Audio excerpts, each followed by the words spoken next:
Good morning friends, welcome to Jharkhand education hub. मैं हूं रितेश और आज है 23 जनवरी।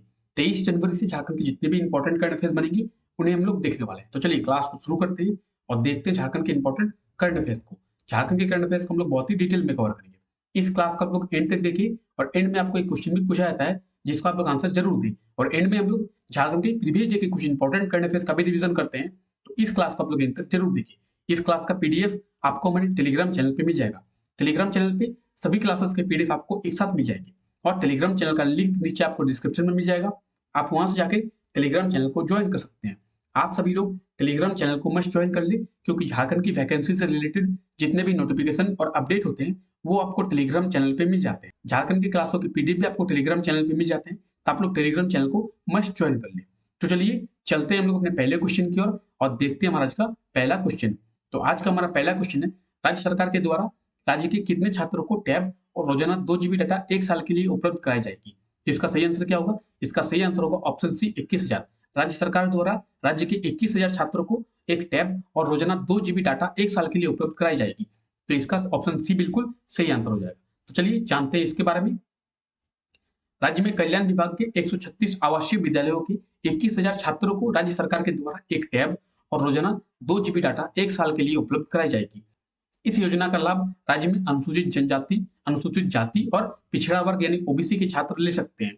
उन्हें टैब के साथ साथ रिचार्ज और सिम कार्ड की व्यवस्था कराई जाएगी। कल्याण विभाग के 12वीं तक के छात्रों को इस योजना का लाभ दिया जाएगा। इसके लिए सरकार के द्वारा 26.25 करोड़ यानी 26 करोड़ 25 लाख का खर्च किया जाएगा। ऑनलाइन एजुकेशन को बढ़ावा देने के लिए इस योजना को झारखंड गवर्नमेंट की ओर से लाया गया है। इस योजना के तहत राज्य के गरीब छात्रों को एक टैब दिया जाएगा। वैसे छात्र जिनके पास ऑनलाइन एजुकेशन के कोई सोर्स नहीं है और वे एजुकेशन से वंचित हो जा रहे हैं, तो एजुकेशन से वंचित ना हो इसीलिए झारखंड सरकार की ओर से उन्हें एक टैब और 2 GB डाटा दिया जाएगा रोजाना 1 साल के लिए, ताकि वे लोग भी ऑनलाइन एजुकेशन कर सके और ऑनलाइन एजुकेशन को बढ़ावा मिल सके। इसके लिए इस योजना को झारखंड सरकार की ओर से लाया गया है। आप सभी को पता होगा कोविड के कारण स्कूल को बंद कर दिया गया है। स्कूल बंद होने के साथ साथ झारखंड सरकार या फिर भारत सरकार की बात करें, दोनों ही ऑनलाइन एजुकेशन को बढ़ावा दे रही है। लेकिन राज्य में ऐसे बहुत से गरीब छात्र हैं जो ऑनलाइन एजुकेशन नहीं कर पा रहे। ऑनलाइन एजुकेशन करने के कोई सोर्स नहीं है, उनके पास ना ही स्मार्टफोन है, ना ही लैपटॉप है, ना ही टैब है, तो वे लोग ऑनलाइन एजुकेशन नहीं कर पा रहे। तो उन्हीं लोगों को ऑनलाइन एजुकेशन के साथ जोड़ने के लिए और ऑनलाइन एजुकेशन को बढ़ावा देने के लिए झारखंड गवर्नमेंट की ओर से इस योजना को लाया गया है। इसके तहत झारखंड के 21,000 छात्रों को एक टैब और रोजाना 2 GB डाटा 1 साल के लिए उपलब्ध कराई जाएगी। तो इस योजना को आप लोग याद रखिए।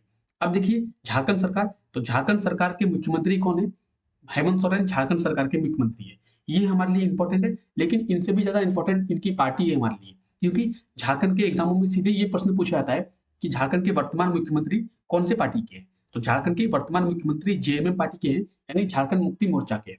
मुख्यमंत्री की बात आई है तो आप लोग झारखंड के प्रथम मुख्यमंत्री, दूसरे मुख्यमंत्री और तीसरे मुख्यमंत्री को याद रखिए और साथ ही साथ इनके रैंक को याद रखिए। ये झारखंड के कितने भी मुख्यमंत्री है ये भी आप लोग याद रखिए।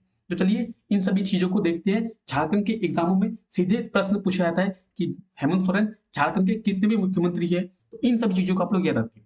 बात करेंगे झारखंड के प्रथम मुख्यमंत्री की, तो जब झारखंड का फॉर्मेशन हुआ था 15 नवंबर 2000 ईस्वी को, उस समय झारखंड के प्रथम मुख्यमंत्री बने थे बाबूलाल मरांडी। और वे कौन से पार्टी के बने थे? तो बीजेपी के बने थे। बात करेंगे झारखंड के दूसरे मुख्यमंत्री की, तो झारखंड के दूसरे मुख्यमंत्री बने थे अर्जुन मुंडा। अर्जुन मुंडा झारखंड के दूसरे मुख्यमंत्री बने थे और वे भी बीजेपी का पार्टी के थे। झारखंड के तीसरे मुख्यमंत्री कौन बने थे? तो शिबू सोरेन झारखंड के तीसरे मुख्यमंत्री बने थे और वे जेएमएम पार्टी के थे। झारखंड के चौथे मुख्यमंत्री बने थे मधु कोड़ा। मधु कोड़ा झारखंड के चौथे मुख्यमंत्री बने थे। झारखंड के पांचवें मुख्यमंत्री कौन बने थे? तो वर्ष 2014 में ये झारखंड के पांचवें मुख्यमंत्री बने थे हेमंत सोरेन। झारखंड के छठे मुख्यमंत्री कौन बने थे? तो रघुवर दास झारखंड के छठे मुख्यमंत्री बने थे। यानी अब तक झारखंड में कुल 6 मुख्यमंत्रियों ने सेवा दी है। अगर आप लोग झारखंड के पीवाईक्यू देखे होंगे, यानी झारखंड के प्रीवियस एग्जामों के प्रश्न देखे होंगे, तो आप लोगों को पता चलता होगा कि किस प्रकार से प्रश्न पूछा जाता है। सीधे प्रश्न पूछा जाता है कि झारखंड में अब तक कितने मुख्यमंत्रियों ने सेवा दी है, झारखंड में अब तक कितने राज्यपालों ने सेवा दी है। तो आप लोग इनसे जुड़ी इतनी सारी चीजों को याद रखिए। तो चलिए चलते हैं हम लोग अपने अगले क्वेश्चन की ओर और देखते हैं हमारा अगला क्वेश्चन। उससे पहले चैनल पर नए हैं तो चैनल को सब्सक्राइब कर दे और बेल आइकन को अभी प्रेस कर दे। साथ ही साथ वीडियो को एक लाइक जरूर कर दे। आप लोग वीडियो को लाइक नहीं करते हैं, वीडियो को एक बार लाइक जरूर कर दे। तो चलिए देखते हैं हमारा अगला क्वेश्चन। हमारा अगला क्वेश्चन है, हाल ही में राष्ट्रीय शहरी आजीविका मिशन के तहत किस संस्थान को राज्य में प्रथम स्थान मिला है? तो इसका सही आंसर क्या होगा? इसका सही आंसर होगा ऑप्शन ए जेएनएससी। जेएनएससी को राष्ट्रीय शहरी आजीविका मिशन के तहत प्रथम स्थान राज्य में मिला है। जेएनएससी, तो जेएनएससी की फुल फॉर्म क्या है? Jamshedpur notified area committee. क्या है? तो जमशेदपुर नोटिफाइड एरिया कमेटी को राज्य में पहला स्थान मिला है राष्ट्रीय आजीविका मिशन के तहत। केंद्र द्वारा प्रायोजित योजना राष्ट्रीय शहरी आजीविका मिशन के तहत जमशेदपुर अधिसूचित क्षेत्र समिति यानी जमशेदपुर नोटिफाइड एरिया कमेटी को राज्य में प्रथम स्थान मिला है। तो आप इन्हें याद रखें। अब जेएनएससी को कौन से श्रेणी में मिला है? तो जेएनएससी को मिलेनियम सिटी में मिला है। मिलेनियम सिटी क्या होता है? तो जिस शहर में 10 लाख से ज्यादा आबादी रहती है उसे हम लोग मिलेनियम सिटी कहते हैं। अगर आप लोग कहीं भी मिलेनियम सिटी के नाम से कुछ टर्म देखते हैं तो आप लोगों को ये पता होना चाहिए कि मिलेनियम सिटी होती क्या है। मिलेनियम सिटी हम लोग उसे कहते हैं जिस सिटी में यानी जिस शहर में 10 लाख से ज्यादा आबादी रहती है। तो 10 लाख से ज्यादा आबादी के श्रेणी में जमशेदपुर नोटिफाइड एरिया कमेटी को प्रथम स्थान राज्य में मिला है। तो आप लोग इसे याद रखिए। जेएनएससी, तो जेएनएससी को हिंदी में जमशेदपुर अधिसूचित क्षेत्र समिति कहते हैं। इसका फॉर्मेशन कब किया गया था? तो 25 जून 1924 में यानी 1926 में इसका फॉर्मेशन किया गया था। तो आप लोग ऐसे याद रखें जेएनएससी, तो जेएनएससी का फॉर्मेशन 25 जून 1924 में किया गया था। जेएनएससी जो कमेटी है वो कहाँ पे है? तो ये है जमशेदपुर में। जमशेदपुर की बात करेंगे तो मैप में कहाँ पे है जमशेदपुर? तो जमशेदपुर पूर्वी सिंहभूम जिले के अंदर आता है। ये है मैप में पूर्वी सिंहभूम, और पूर्वी सिंहभूम जिले में एक शहर है जिसे हम लोग जमशेदपुर के नाम से जानते हैं। तो सबसे पहले हम लोग पूर्वी सिंहभूम के बारे में जानेंगे और उसके बाद हम लोग जमशेदपुर के बारे में जानेंगे। बात करेंगे पूर्वी सिंहभूम की, तो पूर्वी सिंहभूम का फॉर्मेशन 1990 यानी 1990 में किया गया था। पूर्वी सिंहभूम में ब्लॉक की बात करें तो पूर्वी सिंहभूम में टोटल 11 ब्लॉक है। पूर्वी सिंहभूम अपनी बाउंड्री 2 राज्यों के साथ शेयर करता है, वे है वेस्ट बंगाल और उड़ीसा। ऐसे 2 राज्य हैं जिनके साथ पूर्वी सिंहभूम अपनी बाउंड्री को शेयर करता है। बात करेंगे पूर्वी सिंहभूम की, तो पूर्वी सिंहभूम के अंदर जमशेदपुर है। जमशेदपुर का फॉर्मेशन 1919 यानी 1919 में किया गया था। जमशेदपुर को झारखंड की औद्योगिक राजधानी कहा जाता है। साथ साथ जमशेदपुर को झारखंड की वित्तीय राजधानी यानी फाइनेंस कैपिटल ऑफ झारखंड भी जमशेदपुर को कहा जाता है। पूर्वी सिंहभूम, तो पूर्वी सिंहभूम में टोटल 11 ब्लॉक है और यही वो 11 ब्लॉक है पूर्वी सिंहभूम में आप देख सकते हैं। अब देखिए पूर्वी सिंहभूम से रिलेटेड कुछ चीजों को हम लोग जानते हैं। बात करेंगे पूर्वी सिंहभूम की, तो पूर्वी सिंहभूम कौन से डिवीजन में आता है? तो बात करेंगे डिवीजन की यानी प्रमंडल की, तो पूर्वी सिंहभूम कोल्हान डिवीजन में आता है। हम लोग झारखंड ज्योग्राफी में डिवीजन की क्लासों में झारखंड के सभी जिलों के फॉर्मेशन और वे कौन से डिवीजन में आते हैं ये सभी चीजें हम लोग देख चुके हैं। अगर आपने झारखंड के डिवीजन के बारे में नहीं देखा है तो आप झारखंड ज्योग्राफी के प्लेलिस्ट में जाकर झारखंड के डिवीजन के क्लास को देख सकते हैं। उसमें हम लोग झारखंड के 24 जिले, उनका फॉर्मेशन और वे कौन से डिवीजन के अंतर्गत आते हैं, इन सभी चीजों के बारे में बात की है। पूर्वी सिंहभूम की बात करें तो पूर्वी सिंहभूम कोल्हान डिवीजन में आता है। कोल्हान डिवीजन का हेडक्वार्टर कहाँ पे है? तो चाईबासा में है कोल्हान डिवीजन का हेडक्वार्टर। चाईबासा कहाँ पे? तो चाईबासा जो शहर है वो वेस्ट सिंहभूम यानी पश्चिमी सिंहभूम में आता है। बात करेंगे पूर्वी सिंहभूम की, तो पूर्वी सिंहभूम में लोकसभा की 1 सीट है जो है जमशेदपुर। विधानसभा की सीटों की बात करें तो पूर्वी सिंहभूम में विधानसभा के 6 सीटें हैं। पूर्वी सिंहभूम का एरिया की बात करें तो पूर्वी सिंहभूम का एरिया है 3533 किलोमीटर स्क्वायर का। साथ साथ पूर्वी सिंहभूम के पॉपुलेशन की बात करें तो 2011 के अनुसार पूर्वी सिंहभूम में इतने पॉपुलेशन है जो आप लिटरेसी रेट को आप लोग इतना देख सकते हैं। सेक्स रेशियो आप देख सकते हैं 949 है पूर्वी सिंहभूम का सेक्स रेशियो यानी लिंगानुपात। तो आप इन सभी चीजों को याद रखिए। तो चलिए देखते हैं हमारा अगला क्वेश्चन। हमारा अगला क्वेश्चन है हाल ही में कब एनडीआरएफ का स्थापना दिवस मनाया गया है? तो एनडीआरएफ का स्थापना दिवस कब मनाया गया है? इसका सही आंसर क्या होगा? तो 19 जनवरी को एनडीआरएफ का स्थापना दिवस मनाया गया है, यानी ऑप्शन बी इसका बिल्कुल सही आंसर हो जाएगा। अब देखिए एनडीआरएफ, तो एनडीआरएफ की फुल फॉर्म हमारे लिए बहुत ज्यादा इंपॉर्टेंट है, इसे आप लोग याद रखिए। एनडीआरएफ की फुल फॉर्म क्या होती है? तो नेशनल डिजास्टर रिस्पांस फोर्स। क्या होती है? तो national disaster response force NDRF की फुल फॉर्म होती है। तो चलिए इसके बारे में जानते हैं। हाल ही में 19 जनवरी को एनडीआरएफ यानी नेशनल डिजास्टर रिस्पांस फोर्स का दिवस मनाया गया। एनडीआरएफ का 17वां स्थापना दिवस मनाया गया। 17वां स्थापना दिवस एनडीआरएफ का मनाया गया है 19 जनवरी 2022 को। तो एनडीआरएफ की स्थापना कब की गई थी? तो 19 जनवरी 2006 में एनडीआरएफ की स्थापना की गई थी और 19 जनवरी 2022 को एनडीआरएफ का 17वां स्थापना दिवस मनाया गया। तो आप लोग इसे याद रखिए। एग्जाम में इस तरीके से क्वेश्चन को पूछा जाता है कि एनडीआरएफ का कितनावां स्थापना दिवस हाल में मनाया गया है, या फिर 2022 में एनडीआरएफ का कितनावां स्थापना दिवस मनाया गया। तो 2022 की बात करें, 2022 में एनडीआरएफ का 17वां स्थापना दिवस मनाया गया। तो आप लोग इसे याद रखिए। एनडीआरएफ, तो एनडीआरएफ की टीम क्या करती है? देखिए कोई भी इमरजेंसी में कोई भी ऐसी घटना हो जाती है जिसका हमें अंदाजा नहीं लगता है, या फिर कोई भी बड़ी दुर्घटना हो जाती है, तो एनडीआरएफ उसमें मदद करती है। यही एनडीआरएफ का काम होता है। एनडीआरएफ की फुल फॉर्म आप लोग याद रखिए और एनडीआरएफ का फॉर्मेशन डेट आप लोग याद रखिए। एनडीआरएफ, तो एनडीआरएफ की स्थापना कब की गई थी? एनडीआरएफ का स्थापना 19 जनवरी 2006 में की गई थी। अब एनडीआरएफ, तो एनडीआरएफ से रिलेटेड हमारे लिए ये ज़्यादा इंपॉर्टेंट है, एनडीआरएफ का मोटो क्या है? तो एनडीआरएफ का मोटो है आपदा सेवा सदैव। हर चीज़ों के मोटो को आप लोग याद रखें। आप लोग झारखंड में रहते हैं, तो झारखंड पुलिस के मोटो को भी आप लोगों को याद होना चाहिए। झारखंड पुलिस का मोटो है सेवा ही लक्ष्य। आपसे इस प्रकार से भी क्वेश्चन पूछा सकता है कि झारखंड पुलिस का मोटो क्या है? तो झारखंड पुलिस का मोटो है सेवा ही लक्ष्य। और एनडीआरएफ की बात करें तो एनडीआरएफ का मोटो क्या है? आपदा सेवा सदैव। एनडीआरएफ का मोटो है, तो आप लोग इसे याद रखिए।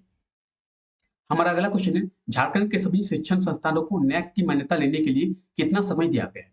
तो बात करेंगे नैक, तो नैक की मान्यता लेने के लिए झारखंड के सभी शिक्षण संस्थानों को कितना समय दिया गया है? इसका सही आंसर क्या होगा? ऑप्शन डी इसका बिल्कुल सही आंसर होगा, 3 साल। झारखंड के शिक्षण संस्थानों को नैक की मान्यता लेने के लिए 3 साल का समय दिया गया है। अगर वे 3 साल के अंदर नैक की मान्यता नहीं लेते हैं, तो उन शिक्षण संस्थानों को बंद कर दिया जाएगा। ये आदेश झारखंड सरकार की ओर से दिया गया है। चलिए जानेंगे इसके बारे में, और उसके बाद हम लोग जानेंगे नैक क्या है, इसकी मान्यता क्यों लेनी पड़ती है, अगर नहीं लेने पर क्यों बंद कर दिया जाएगा। तो इन सभी चीजों को हम लोग देखेंगे। झारखंड के विश्वविद्यालय, कॉलेज और शिक्षण संस्थानों को 3 साल के भीतर national assessment and accreditation council यानी नैक की मान्यता नहीं लेने पर उन्हें बंद कर दिया जाएगा। वर्तमान में झारखंड में 60% शिक्षण संस्थान है जिन्हें नैक के द्वारा मान्यता प्राप्त नहीं है। यानी 100 में से झारखंड में 60% ऐसे शिक्षण संस्थान है जिन्हें नैक के द्वारा मान्यता नहीं दी गई है। तो देखिए नैक की फुल फॉर्म को आप लोग याद रखिए। नैक की फुल फॉर्म क्या है? तो national assessment of accreditation council. इसको आप लोग याद रखिए। अब झारखंड में 7% ऐसे शिक्षण संस्थान है जिनके नैक के द्वारा मान्यता प्राप्त नहीं है। झारखंड में 10 सरकारी विश्वविद्यालय में से 5 विश्वविद्यालय को नैक के द्वारा मान्यता प्राप्त दिया गया है। ये 5 विश्वविद्यालय कौन-कौन है, इसके बारे में भी हम लोग जानेंगे। झारखंड में 308 प्रथम श्रेणी के कॉलेज है। इनमें से 183 सरकारी और सहायता प्राप्त संस्थान है, जिनमें से 101 कॉलेज में ही नैक के द्वारा मान्यता प्राप्त है। यानी 308 कॉलेजों में से 101 कॉलेज को ही नैक के द्वारा मान्यता प्राप्त है। अब देखिए नैक के बारे में हम लोग देख लिए। अब देखिए नैक की फुल फॉर्म क्या है? तो नैक की फुल फॉर्म है national assessment and accreditation council. NAAC का फॉर्मेशन कब किया गया था? तो 1994 यानी 1994 में नैक का फॉर्मेशन किया गया था। क्या होता है नैक? ये कैसे काम करती है? तो चलिए इन सभी चीजों के बारे में जानते हैं। नैक क्या है? तो नैक एक यूजीसी का हिस्सा है। इस संस्थान की जिम्मेदारी होती है कि देश भर के विश्वविद्यालय, कॉलेज, उच्च संस्थान और निजी संस्थानों में गुणवत्ता की परख को देखना। यानी कौन से विश्वविद्यालय, कौन से ऐसी यूनिवर्सिटी है, कौन से ऐसे शिक्षण संस्थान है जो एजुकेशन को किस तरीके से दे रही है, अपने स्टूडेंट्स को क्या फैसिलिटी दे रही है, वहाँ पे बाथरूम की फैसिलिटी है, लाइब्रेरी की फैसिलिटी है, एजुकेशन करने के लिए कोई अच्छा रूम है, क्लासरूम है, किस तरीके से फैसिलिटी एक यूनिवर्सिटी या फिर कोई भी शिक्षण संस्थान अपने स्टूडेंट्स को प्रोवाइड करती है, ये देखने की जिम्मेदारी पूरे देश में नैक को दी गई है। नैक क्या करती है? नैक इन सभी चीजों को देखकर उस कॉलेज को या फिर उस यूनिवर्सिटी को या फिर उस शिक्षण संस्थान को ग्रेड देती है। यानी आप लोग समझ गए होंगे नैक का काम क्या होता है। नैक का ये काम होता है कि कोई भी यूनिवर्सिटी है, मान लेते हैं एक यूनिवर्सिटी है, उस यूनिवर्सिटी को नैक द्वारा ये देखा जाता है कि वो यूनिवर्सिटी अपने स्टूडेंट के लिए कितना काम कर रही है, अपने स्टूडेंट को कितनी सुविधाएं प्रोवाइड कर रही है। उस यूनिवर्सिटी में स्टूडेंट्स के लिए क्या लाइब्रेरी है, क्या बाथरूम की फैसिलिटी है, क्या वहाँ पे पढ़ने के लिए अच्छा क्लासरूम है, अच्छे टीचर हैं। तो यूनिवर्सिटी कितना अपने स्टूडेंट को सुविधा दे रही है, अपनी पढ़ाई में कितनी गुणवत्ता प्रोवाइड कर रही है, ये सभी देखने का काम पूरे देश में नैक को दिया गया है। नैक इन सभी चीज़ों को देखता है और देखने के बाद उस यूनिवर्सिटी को, उस कॉलेज को या फिर उस शिक्षण संस्थान को ग्रेड देता है। तो ये काम है नैक का। नैक की फुल फॉर्म को आप लोग याद रखें और नैक के काम को आपको समझ में आ गया होगा। अब देखिए किस तरीके से नैक के ग्रेड को लिया जाता है। तो कोई भी ऐसा यूनिवर्सिटी, मान लेते हैं एक यूनिवर्सिटी है ए, ये यूनिवर्सिटी क्या करेगी? अपनी ओर से पूरी तैयारी करेगी, अपना क्लासरूम बनाएगी, अच्छे-अच्छे बड़े-बड़े क्लासरूम बनाएगी, स्टूडेंट के लिए लाइब्रेरी तैयार करेगी, वॉशरूम बनाएगी, सभी चीज़ों को स्टूडेंट को प्रोवाइड करने के लिए सभी फैसिलिटी को बनाएगी और नैक की ग्रेड को पाने के लिए वो अप्लाई करेगी। नैक की जो टीम है वो वहाँ पे यूनिवर्सिटी में आएँगे और यूनिवर्सिटी में आने के बाद वे पूरे यूनिवर्सिटी का जायज़ा लेंगे। उनको जैसा उस यूनिवर्सिटी में अच्छा लगेगा, जिस तरीके से सुविधाएँ उनको अच्छी लगेगी, उस हिसाब से वे ग्रेड देंगे। Grade A, B, C, B plus, C plus, A plus, इस तरीके से ये ग्रेड देती है। पूरे देश में ये यूनिवर्सिटी और कॉलेजों को ग्रेड देने का काम करती है नैक। नैक की टीम संस्थान में आकर उसका निरीक्षण कर उस संस्थान के सभी चीजों को देखकर उसे ग्रेड देती है। झारखंड के 5 सरकारी विश्वविद्यालय को ग्रेड दिया गया है नैक की ओर से, और या फिर हम लोग ये कहें कि झारखंड के 5 ऐसे विश्वविद्यालय हैं जिनको मान्यता प्राप्त है नैक की ओर से। वे 5 विश्वविद्यालय कौन है और उनको कौन सा ग्रेड दिया गया है, आप लोग इसे देखिए। कोल्हान यूनिवर्सिटी, कोल्हान यूनिवर्सिटी की बात करें तो इसे ग्रेड सी दिया गया है। बिनो हबे यूनिवर्सिटी जो हजारीबाग में है उसे ग्रेड बी दिया गया है। रांची यूनिवर्सिटी की बात करें तो उसे बी प्लस ग्रेड दिया गया है। सीयूजे यानी सेंट्रल यूनिवर्सिटी ऑफ झारखंड कौन सा है, तो सेंट्रल यूनिवर्सिटी ऑफ झारखंड, इसे भी बी ग्रेड दिया गया है।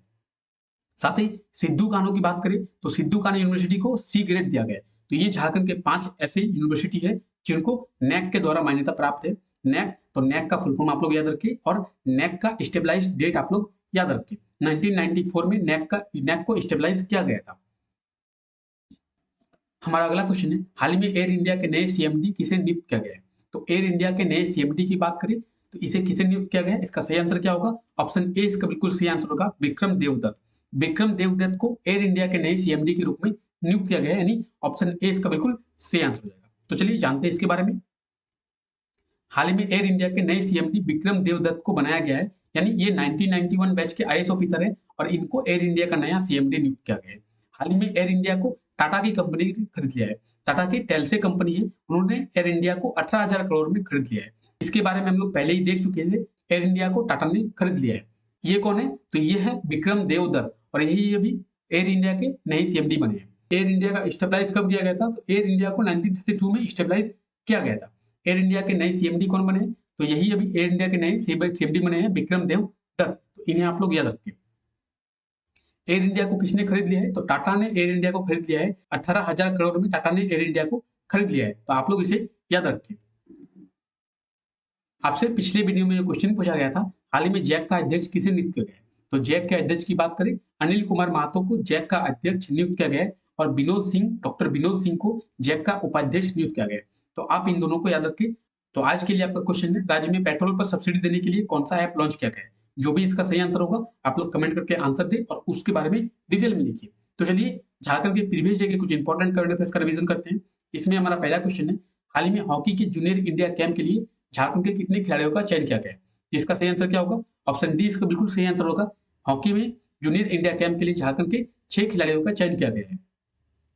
हाल ही में प्रवासी भारतीय दिवस कब मनाया गया है, तो प्रवासी भारतीय दिवस कब मनाया गया है, 9 जनवरी को प्रवासी भारतीय दिवस मनाया गया है, यानी ऑप्शन सी इसका बिल्कुल सही आंसर हो जाएगा। 9 जनवरी को महात्मा गांधी दक्षिण अफ्रीका से भारत लौटे थे। इसी शुभ अवसर पर हर साल 9 जनवरी को प्रवासी भारतीय दिवस मनाया जाता है। इंडिया गॉट टैलेंट में झारखंड के किस जिले के हिप हॉप डांस ग्रुप का चयन किया गया है।